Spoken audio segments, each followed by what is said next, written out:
Bienvenue voyageurs dans la caravane de la Gitane sans filtre. Je suis ravie de vous retrouver pour votre tirage du mois de novembre. J'espère que vous allez bien, malgré les énergies un petit peu tumultueuses, challengeantes du moment, sous l'égide de Pluton. Nous sommes encore dans l'énergie du Scorpion pendant 3 semaines, avant de passer dans l'énergie du Sagittaire. Et nous sommes challengés, à quoi? À nous métamorphoser, toujours avec Pluton. Je propose ce mois-ci un nouveau concours pour vous permettre de gagner 1 heure de consultation avec moi et me permettre de rencontrer l'un d'entre vous, c'est toujours une joie. N'hésitez pas à vous rendre dans la barre de description pour trouver directement le lien de participation. Ce mois-ci, donc, puisque nous parlons des métamorphoses de Pluton, nous irons voir avec l'oracle des métamorphes de Lucie Cavendish quelle métamorphose vous concerne plus particulièrement, puis avec le Moon Void Tarot, comment évolue ce mois au niveau de votre état d'esprit, de l'élément air, de votre communication, de vos déplacements, de l'élément eau, les émotions, l'amour, l'affect, l'aspect plus matériel de la vie avec l'élémentaire, et puis vos désirs, ce qui vous fait vibrer votre feu. Nous finirons par une arcane majeure du tarot de Marseille pour conclure ce tirage. Je vous remercie pour votre présence, vos abonnements, vos likes, vos messages. Vous êtes un soutien formidable. N'hésitez pas, si vous souhaitez soutenir davantage mon travail, à faire des dons. Même les plus petits sont toujours très encourageants à maintenir un maximum de contenu gratuit sur ma chaîne. Bienvenue, chers amis du signe du Poisson. Alors, quelle est la métamorphose en jeu pour vous pendant toute cette période de transformation ? L'interminable tristesse du passé. Bon, alors, on nous parle de regrets sans fin, de chagrin obsessionnel et de répétition du passé. Alors, ça peut paraître sombre comme ça, mais c'est plutôt une bonne nouvelle. Ça nous parle plutôt de la sortie d'une espèce de boucle que je sens interminable. Vous avez la possibilité, pendant ce mois-là de transformation, la métamorphose, elle peut être extrêmement puissante, de sortir des patterns, de cesser de vous accrocher à un passé souffrant qui non seulement entretient une peine, mais en plus, finalement, la nourrit. Et la nourrit considérablement. Donc c'est une épiphanie. Voilà, c'est une bonne nouvelle. Ce mois-ci, vous allez comprendre non pas votre responsabilité, il ne s'agit pas là de culpabiliser en se disant à quel point déjà on est triste et en plus c'est sa faute, on n'est pas obligé de se remettre un coup de pelle à chaque fois qu'on va mal. L'idée c'est de comprendre à quel point on alimente certains systèmes et en ressassant le passé, en fait en le nourrissant, en le laissant vivant, avec vous, vous entretenez une peine dont vous allez pouvoir vous défaire ce mois-ci. Donc c'est une très bonne nouvelle. On va voir comment tout ça se déploie. Alors, votre état d'esprit en début de mois. Ah bah oui, effectivement. 9 d'épée. Bon, on est au bout du bout, là. Des répétitions, des choses, et c'est vraiment les pensées qui sont accaparées, qui font des nœuds parce qu'on ressasse, parce qu'on revient sur des événements, parce que si j'avais pu faire les choses comme ci, comme ça, et puis on fait descendre les vibrations, et puis à chaque fois qu'on y pense à nouveau, on alimente ça, et ça se maintient comme un personnage à côté de nous tous les jours qui charge l'aura, et qui vient vraiment contaminer vos énergies et les faire descendre et vous maintient dans ce fond. Vous allez pouvoir mettre ça en conscience. Le 9, c'est la bonne nouvelle. On est presque au 10, on en sort. L'étape d'après, c'est lâcher. Voilà, on le lâche, ce passé. Il n'existe plus et de toute façon, il est déformé par votre émotionnel. C'est-à-dire la perspective que vous avez aujourd'hui, surtout à chaque fois que vous alimentez, finalement déforme. Vous n'êtes plus en contact avec ce passé. La réalité, la seule, c'est celle du moment. Et elle va vous ouvrir vers autre chose. Donc, sortir, laisser le passé au passé pour, en fin de mois, waouh! On prend le dessus en fin de mois. C'est ça l'enjeu. Vous allez peut-être pousser vos systèmes jusqu'au maximum du rapport de force. Jusqu'où laissez-vous cette tristesse se passer, vous coloniser, jusqu'au moment où vous allez lui dire, c'est avec lui qu'il va falloir mettre en place ce rapport de force, stop. Donc ça peut se matérialiser par plein de situations différentes. On va parler ici d'une opposition face peut-être à une personne puissante, un événement qui va vous demander de vous accrocher, qui va vous demander de la force, du courage, et vous permettre surtout en fait de remettre le coup de pied, le coup de talon dans le sol, comme comme une énergie comme ça qui d'un coup se libère et se reconnecte avec l'infinie possibilité de la suite. Et ça n'est que le moment présent. Tant que vous vivez avec ce passé, eh bien vous fermez ce champ des possibles. Donc voilà comment ce mental peut évoluer. La métamorphose, c'est pas n'importe laquelle, donc ça reste une très bonne nouvelle. Vous allez pouvoir mettre ça en lumière ce mois-ci. Le passé qui vous plombe et qui vous empêche de recontacter l'infinie possibilité de la suite va pouvoir être laissé à sa juste place et sans culpabilité, sans voilà, on dépose tout, donc forcément on allège tous nos systèmes. Donc le mental là va peut-être tirer, mais ce rapport de force là, inutile de l'avoir avec l'autre. C'est vraiment au niveau interne que ça peut être une prise de conscience ça peut être une prise de conscience extrêmement puissante émotionnellement. Bon, alors émotionnellement ça peut être la redynamisation de votre désir. Donc là, pour le coup, on est flamboyant. En tout cas, on vous invite vraiment à faire corps avec votre séduction. Là, en fonction de ce que vous voulez vivre, on vous demande d'alimenter le feu que vous voulez vivre dans votre vie. Il y a beaucoup d'eau dans le passé. La tristesse du cancer, tout ça, c'est tout ce qui nous colonise, se déforme à travers nos émotions, et on vous dit, ok, mettez du feu dans votre vie. Donc comment vous pouvez mettre du feu dans votre vie émotionnelle? Vous pouvez très bien rencontrer cette figure extrêmement séduisante, qui peut être incarnée là par quelqu'un qui fait complètement corps avec ses désirs. Je vous le souhaite, on va voir comment ça évolue. Mais en tout cas, vous aurez tout à gagner, d'autant plus pour assécher cette tristesse et ce passé, que de réalimenter vos émotions avec du feu. Et le feu, c'est l'action. Qu'est-ce que je mets en place? Dès qu'on entre dans l'action, on se défait de l'émotion aussi. C'est ça qui va se redynamiser.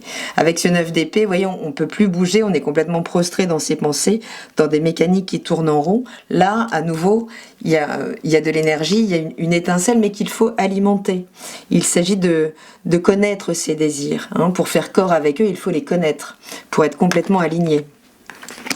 Et à la fin du mois, on peut avoir un choix, du coup, émotionnel à faire. Entre deux situations, entre deux partenaires, on peut juste jauger deux situations, remettre les choses en perspective, ou juste déployer là quelque chose qui vient de s'initier. Puisque cette reine de bâton, surtout représentée ici, on peut y voir l'as aussi de bâton. Donc il peut y avoir une rencontre, elle peut être stimulée par l'extérieur, cette flamme, et je vous le souhaite. D'où qu'elle soit stimulée, je vous le souhaite. Il faut assécher là, ces marées d'émotions, ces systèmes qui n'en peuvent plus et qui vous épuisent, et surtout qui créent des tensions intérieures et mentales et conflictuelles dont il faut absolument sortir. Et ce 2 de coupe, c'est comme finalement l'exploration émotionnelle de ce potentiel qui pourrait arriver dans cette première partie du mois. Professionnellement, matériellement, on a une deuxième reine. Alors, ce ne sera pas pour tout le monde, mais il peut y avoir vraiment une rencontre avec une belle figure là qui fait corps non seulement avec ses désirs, mais également avec ses émotions. Donc on parle en plus ici d'empathie, d'écoute, de douceur, d'une certaine psychologie, c'est la safe place ici. Donc ça peut concerner votre emploi, donc peut-être soit c'est vous, vous êtes dans le social, vous donnez beaucoup de vous, et c'est un mois où vous vous épanouissez dans ce secteur. Ça peut aussi être une manière de remettre du feu dans ses émotions, c'est-à-dire en faire quelque chose, utiliser cette expérience du passé et la métaboliser une bonne fois pour toutes, là pour qu'elle puisse être communiquée, servir. En fait, c'est une manière aussi de guérir, évidemment. Cette reine de coupe, elle nous parle de possibilité d'être pleinement satisfait aussi. Donc professionnellement, matériellement, de recevoir la pleine satisfaction, ce qui vient nous nourrir émotionnellement, d'être à sa juste place. Mais ça peut être une quête qui fait que là vous n'en pouvez plus, vous êtes dans une situation peut-être professionnelle, pourquoi pas, qui fait que vous tournez en rond, vous savez que c'est pas ça, mais vous savez pas comment en sortir. Ok, on vous dit de vous remettre à l'écoute de vos émotions, de ce que vous ressentez, de ce que vous ressentiez peut-être. Quand on ne sait pas où aller chercher, on retourne vers nos premiers ressentis quand on était enfant. Qu'est-ce que vous aimiez quand vous étiez enfant? Vous alliez plutôt vers ci, plutôt vers ça. Vous étiez captivé par le boulanger ou les courses de chevaux à la télé, j'en sais rien. Mais voilà, c'est vraiment recontacter ce qui nous fait vibrer, parce que c'est à partir de là que vous pourrez déployer votre prospérité matérielle, votre sécurité matérielle. Et peut-être sortir d'une situation là qui n'en finit pas, hein, si ça concerne plus le pro. À la fin du mois, eh ben, tout va bien. Si vous vous remettez à l'écoute de tout ça, si vous êtes d'abord en pâte avec vous, ou en pâte avec les autres, parce que ça peut vraiment nous parler peut-être d'une proposition, si vous bossez dans le social, pourquoi pas. Bien, il y a une opportunité là, il y a quelque chose qui vient vous réanimer. Je vous parlais d'une étincelle tout à l'heure, on réalimente, ok, bon bah professionnellement ou matériellement, vous pouvez complètement redémarrer un cycle en fin de mois. Donc on sort de quelque chose, hein, je rappelle, c'est une bonne nouvelle. Au niveau de vos désirs, en début de mois, vous désirez quoi? Vous désirez fusionner avec l'autre?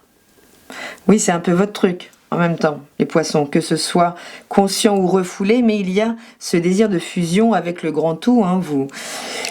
Donc ça peut être effectivement le désir, là, de faire corps avec vos désirs. Si vous êtes dans cette reine de bâton, ça peut être sortir d'une situation et pouvoir la retrouver dans son idéal. Ça peut être un choix, hein, toujours. Les amoureux peuvent nous confronter à un choix qui peut vous demander de trancher pour vraiment laisser le passé au passé. Si vous êtes dans une relation qui vous demande de faire un choix à la fin du mois, bon, bah, le choix, il peut aussi... Mais vos désirs peuvent être franchement réveillés par une rencontre qui vous sort complètement aussi de ce marasme mental et nerveux, sans doute. Et à la fin du mois, waouh! Alors, c'est As de bâton et le fou. On laisse le passé au passé. Il y a un nouveau départ avec le fou. Cette arcane, c'est drôle, elle est beaucoup sortie dans les tirages là pour ce mois. On parle de vraie transformation, hein. Les mois du Scorpion, c'est quand même très challengeant, c'est plutonien donc évidemment. Mais le fou, c'est la possibilité d'un reset, de remettre les compteurs à zéro intégralement. Mais ça implique, vous voyez, il y a un rapport de force ici quand même qu'il va falloir dépasser. Donc ça implique votre volonté réellement, hein. La force, c'est la volonté, elle maintient dans les tarots originels, elle maintient le lion. Donc la tête du lion concrètement, donc elle maîtrise vraiment ses instincts, parce que sinon le fou peut refaire un tour sur lui-même. Donc regret sans fin, chagrin obsessionnel, voilà, vous pouvez vraiment à la fin du mois sortir d'une boucle, d'un cycle infernal. Je suis ravie pour vous. Puis il y a vraiment, enfin c'est une pleine ouverture là, il y a quelque chose qui est très vibrant, faudra oser. Okay, même si vous passez pour le fou de l'histoire, c'est toujours l'enjeu, hein. D'où l'audace qui vous est demandée. Ça peut demander de laisser des choses derrière soi. La figure est nue, bon, beaucoup avec ce tarot, ce Moon Void tarot, mais ça peut demander certains renoncements, ça peut demander de l'audace, du courage. Mais par contre, voilà, vous réinitialisez un cycle complet en lien avec vos désirs, votre vibrance, votre énergie, et on a cet as de bâton qui se réaligne complètement avec ça. L'arcane majeur qui nous résume tout ça, c'est l'impératrice. Je suis ravie pour vous. Vraiment, l'impératrice, c'est l'explosion de ce nouveau potentiel. Vous sortez là, quel que soit ce que vous vibrez en début de mois de novembre, on lève la tête, ça y est, on laisse le passé au passé, on explore à nouveau. L'impératrice, elle va explorer, elle va se sociabiliser, elle va communiquer, elle va échanger, elle va écrire, on va prendre de la connaissance, on va faire des nouvelles formations. Pas longue, hein, forcément, l'impératrice, c'est vraiment pouvoir réexplorer sa propre créativité dans sa vie. Donc vous laissez un grand panneau de tristesse derrière vous. Je suis ravie, amis poissons, parce que vraiment ça s'allège, on part de quelque chose d'assez lourd. N'hésitez pas à commenter, à vous abonner, évidemment si ce n'est pas déjà fait, je vous en remercie, à liker, à commenter durant le mois si ça vous parle. Si ça ne vous parle pas, j'en suis navrée, ça ne peut pas parler à tout le monde. Je vous embrasse, je vous dis à très bientôt, prenez bien soin de vous. Salut!